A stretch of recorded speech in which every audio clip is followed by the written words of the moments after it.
हरे राम राम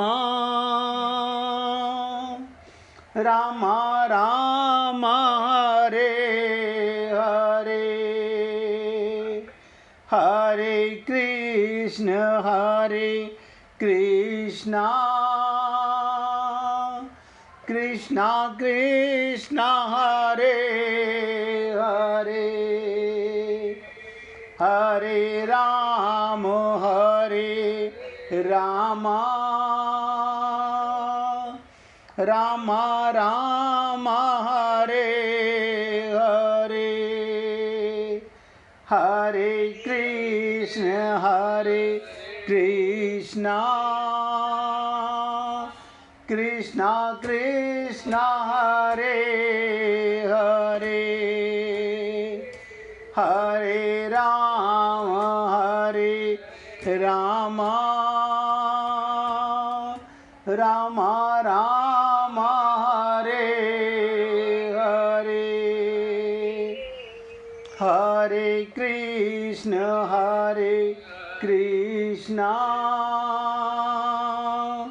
कृष्ण कृष्ण हरे हरे, हरे राम राम राम राम हरे हरे। सभी पुण्य आत्मा पूरी एकाग्रता के साथ भगवान की शरण में होकर एक एक शब्द की, इन्हीं दोनों श्लोकों की मार्मिक बात को ग्रहण करने का प्रयत्न कीजिएगा। भगवत विषयक प्रसन्नता हो, व्याकुलता हो, इन दोनों में से कोई एक भी अगर अधिक बढ़ जाए, भगवान को पाने का विषय हो या आत्मज्ञान की प्रसन्नता हो, यानी दो प्रकार की प्रसन्नता, भगवत विषय और आत्मज्ञान की प्रसन्नता, और व्याकुलता हो। हमारे में व्याकुलता नहीं है। हम क्या कहते हैं, सुना दीजिए हम सुन लेंगे। व्याकुलता नहीं है, तड़प नहीं है भगवान को पाने की। इन दोनों में से कोई एक भी अगर अधिक बढ़ जाती है, सुन करके प्रसन्नता आती है या व्याकुलता होती है, तो वो शीघ्र परमात्मा की प्राप्ति करा देती है। किसी गुरु ने कहा कि ध्यान से सुनो, विजय भाई आवाज बंद कर लेना मोबाइल की, बहुत ध्यान से सुनिएगा। किसी गुरु ने कहा कि बहुत ध्यान से सुनिएगा, इस देह में हरि मिलत हैं। हमने पहले देह को देखा, अपने हरि को भूल गए। अब व्याकुलता होती, अरे ये शरीर तो मिला हुआ है, इसमें हरि मिलते हैं। अब कभी नहीं कहेंगे कि कल का मरता आज मर जाए, जल्दी से जल्दी टाइम बर्बाद नहीं करेंगे। एक एक सेकंड का बहुमूल्य समय है।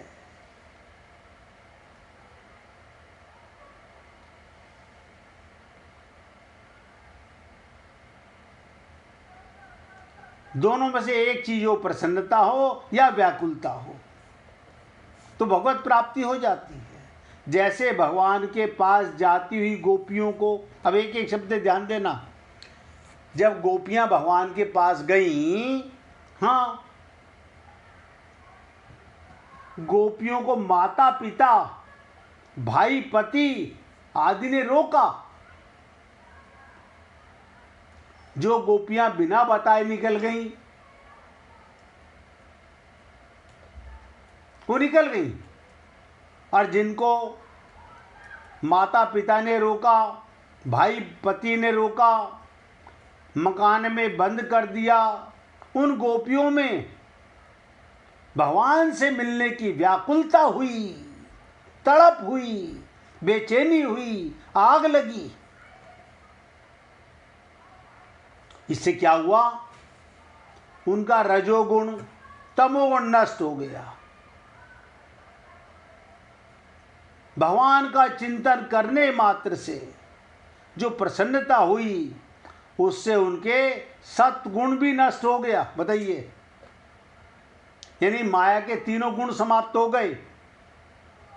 इस प्रकार गुण संग से रहित होकर वो शरीर को वही छोड़कर, जो गोपियां बिना बताए गई और जिनको घर वालों ने रोका, उनमें इतनी आग व्याकुलता हुई, वो उनसे पहले पहुंच गई भगवान के पास में।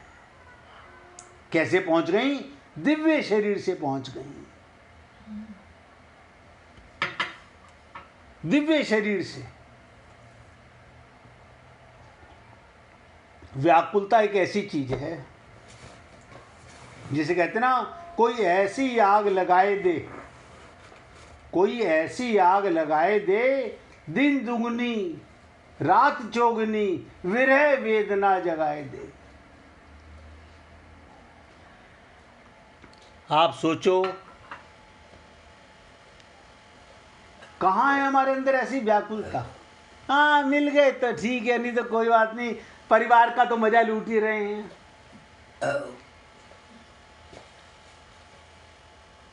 सोच के देखो, मनुष्य शरीर में आकर और बड़े खुश हो रहे हैं।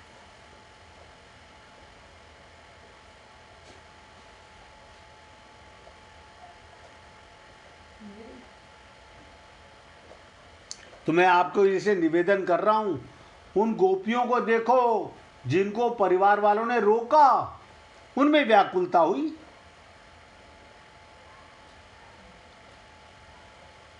उनका रजोगुण तमोगुण सत्गुण नष्ट हो गया। यानी गुण संग से रहित होकर वो शरीर को वहीं छोड़कर सबसे पहले भगवान से जा मिली। क्यों? उनमें चाह थी, और हमारे अंदर शरीर की चाह है, शरीर के आनंद की चाह है। अच्छा, जबकि ये मालूम है मुर्दा है शरीर, लेकिन फिर भी इसकी चाह है। कहते ना, चाह चमारी चाह चूड़ी, चाह नीचों से नीच, तू तो पूर्ण ब्रह्म था, जो चाह ना होती तेरे बीच। ये व्यक्ति इस माइक संसार की चाह में फंस गया। असली चाह पैदा नहीं हुई, असली व्याकुलता पैदा नहीं हुई। और इतना सब सुनने के बाद भी कि भगवान कह रहे हैं, मोहे छल कपट छिद्र ना भावा, हम फिर वही रोजाना की नौटंकी कर रहे हैं, हम वही उपवास कर रहे हैं, वही पूजा कर रहे हैं, वही मंदिर जा रहे हैं, वही सब कुछ। आग नहीं है अंदर, धोखा दे रहे हैं अपने आप को, जागने का प्रयत्न नहीं कर रहे।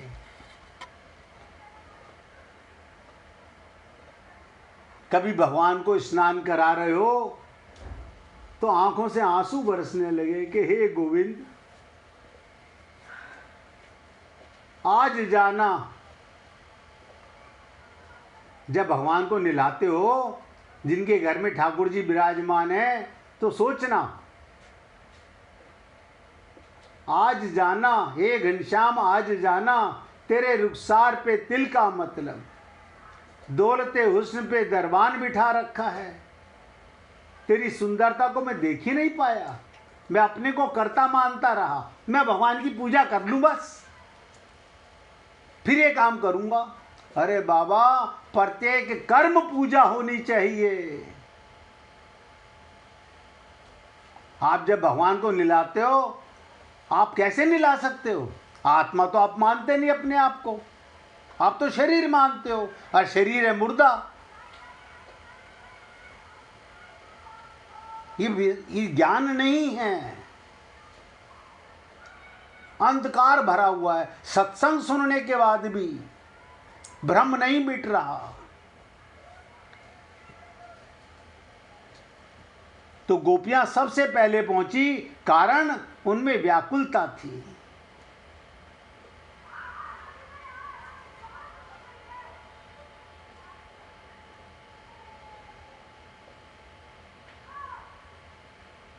इसकी ज़्यादा व्याख्या मैं इसलिए नहीं कर रहा हूँ कि जब कभी आपके साथ श्रीमद् भागवत महापुराण की चर्चा करेंगे, वो रास पंचाध्यायी की चर्चा करेंगे, जो पंच प्राण हैं भागवत के, उनके अंदर ये चर्चा आती है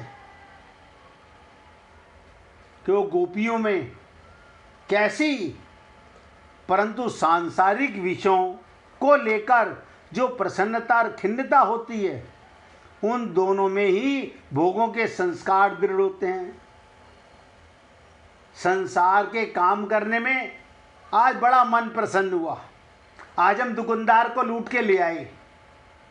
क्या मतलब? 500 रुपये की साड़ी 100 रुपये में ले आए। लूट के आए हो या लूट के लाए हो?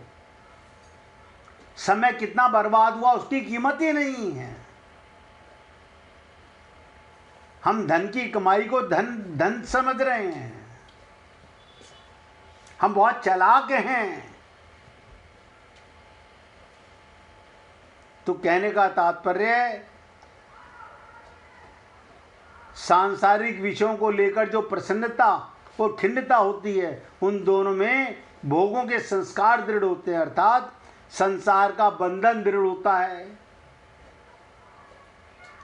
इसके उदाहरण में संसार मात्र के सामान्य प्राणी हैं, आप और हम लोग सामान्य प्राणी हैं, जो प्रसन्नता और खिन्नता को लेकर संसार में फंसे हुए हैं। हम कहाँ हैं? संसार में फंसे हुए हैं। किसने फंसाया? आप सोचो, शरीर जड़, संसार जड़, आप चेतन, तो जड़ में फंस कैसे गए? अज्ञानता के कारण, ब्रह्म के कारण, धोखे के कारण। अब उस धोखे से निकलना नहीं। अब तो क्या कर सकते हैं? हम तो फंस गए तो फंस गए, अब तो जो होगा देखा जाएगा, भाई यही काम रह गया। जब जागो तब सवेरा।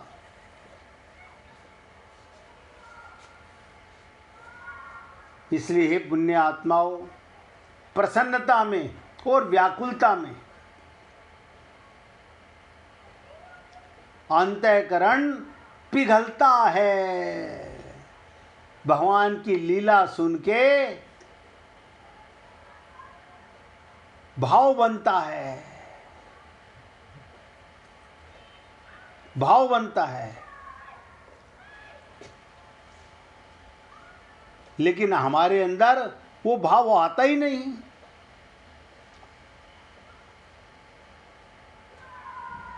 हम ध्यान से सुनिएगा, दूसरों के लिए हमेशा उपस्थित रहते हैं, दूसरों के लिए सदैव उपस्थित रहते हैं। खुद को सुनने, समझने और संभालने की कला ही आत्मकरुणा है। अगर आप खुद के साथ नहीं हैं तो दुनिया के साथ भी नहीं रह पाओगे। अपने लिए उपस्थित होना आध्यात्मिक मजबूती की नींद है। ऐसी नींव जब आप खुद के लिए खड़े होते हो, तब दुनिया में आपके लिए जगह बनती है। आत्म सहयोग सबसे बड़ा सहयोग है। वो जीव कभी अकेला नहीं होता। आत्म उपस्थिति वो शक्ति है जो हर तूफान में आपको भीतर स्थिर रखती है। परमात्मा के साथ रहते हैं आप, लेकिन ये इतना आसान काम नहीं। इसके लिए रोज खुद के उपस्थित बने रहने का अभ्यास करना होता है। इसे भगवान कहते हैं अभ्यासने कौनते, बार बार अभ्यास करो। मैं करता नहीं हूँ, मैं निमित्त मात्र हूँ।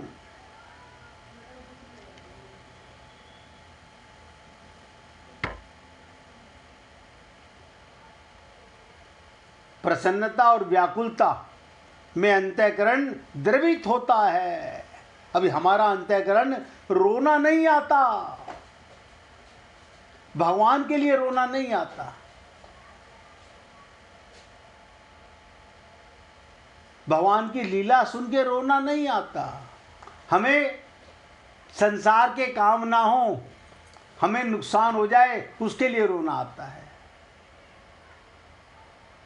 जैसे पिघलने वाले मोम में, आप ध्यान से सुनिएगा, अगर मोमबत्ती पिघली हुई हो, रंग डालने से मोम में रंग जम जाता है। आप पिघले हुए मोम के अंदर कोई रंग डाल दो, वो उसमें जम जाएगा। ऐसे ही अंतःकरण अगर द्रवित हो जाए,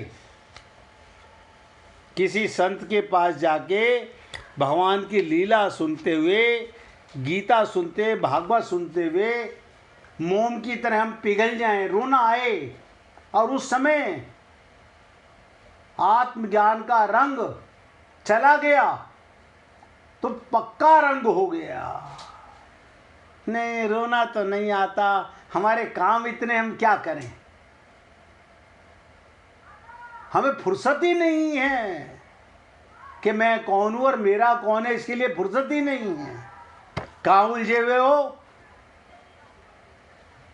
झूठे संसार में उलझे हुए हैं।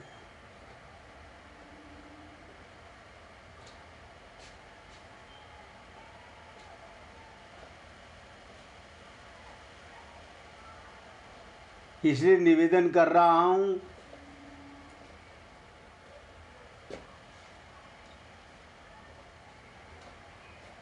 एक पौराणिक कथा के माध्यम से समझिएगा। विष्णु पुराण में एक कथा आती है, जब गांधारी और दुर्वासा ऋषि के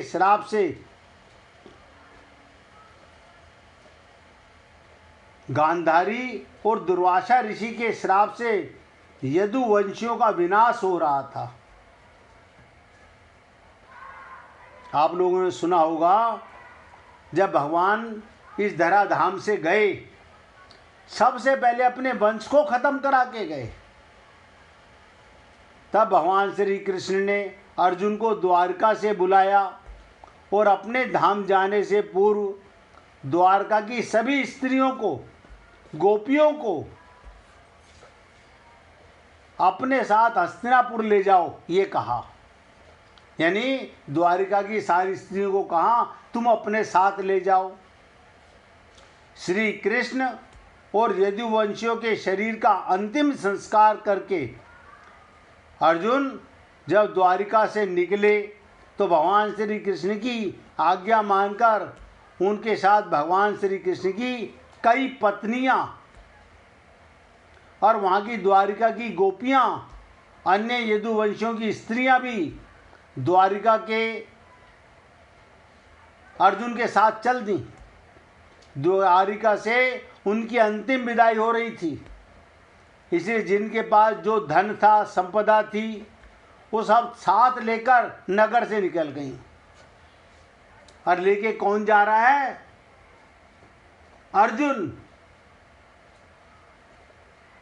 मार्ग में अकेले अर्जुन के साथ द्वारिका की स्त्रियां, गोपियां और वहाँ की अपार संपदा आगमन की सूचना मिलते ही मार्ग में भील, जंगली भील, लुटेरों ने ग्रामीणों तक पहुंचने लगे। सभी लोग द्वारिका की स्त्रियों और धन संपदा को पाने के लिए ललचाने लगे। उनके लिए बड़ी बाधा थी अर्जुन, जिनके पराक्रम को सभी लोग जानते थे। लेकिन लालच में अंधा हुआ व्यक्ति, ध्यान से सुनिएगा, लालच में अंधा हुआ व्यक्ति मनुष्य जान को जोखिम में डालने को तैयार हो जाता है। धन कमाने के लिए मरना मंजूर है।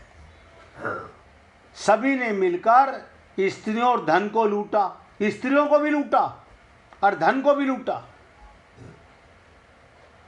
भीलों ने ग्रामीणों का धन का लालच देकर उनकी सहायता लेकर अर्जुन सतर्क चल रहा था आने वाले खतरे से अनजान था।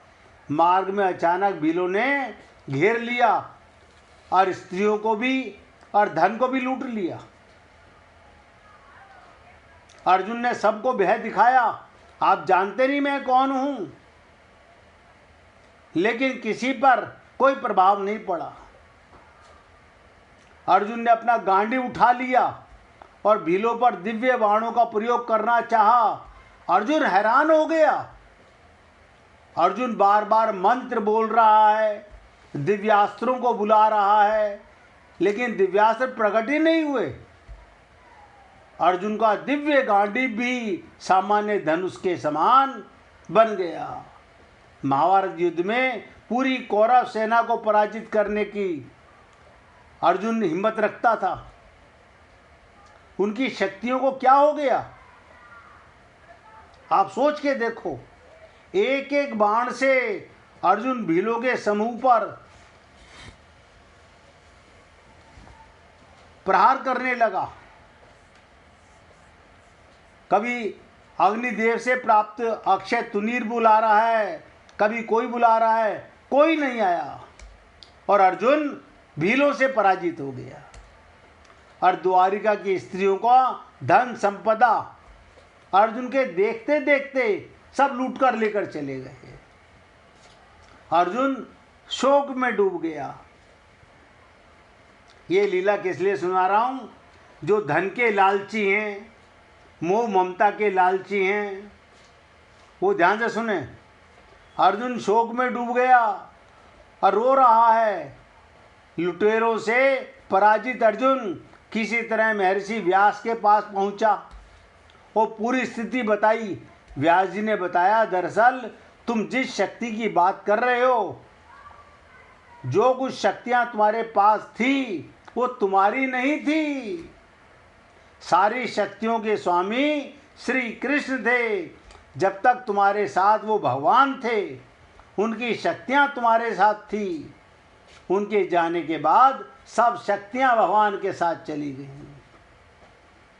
अब आप सोचो, आप और हम लोग भी परमात्मा को नहीं समझ पा रहे, भगवत प्राप्ति को नहीं समझ पा रहे। हम धन ममता मोह आसक्ति के हम अर्जुन से कम थोड़ी हैं।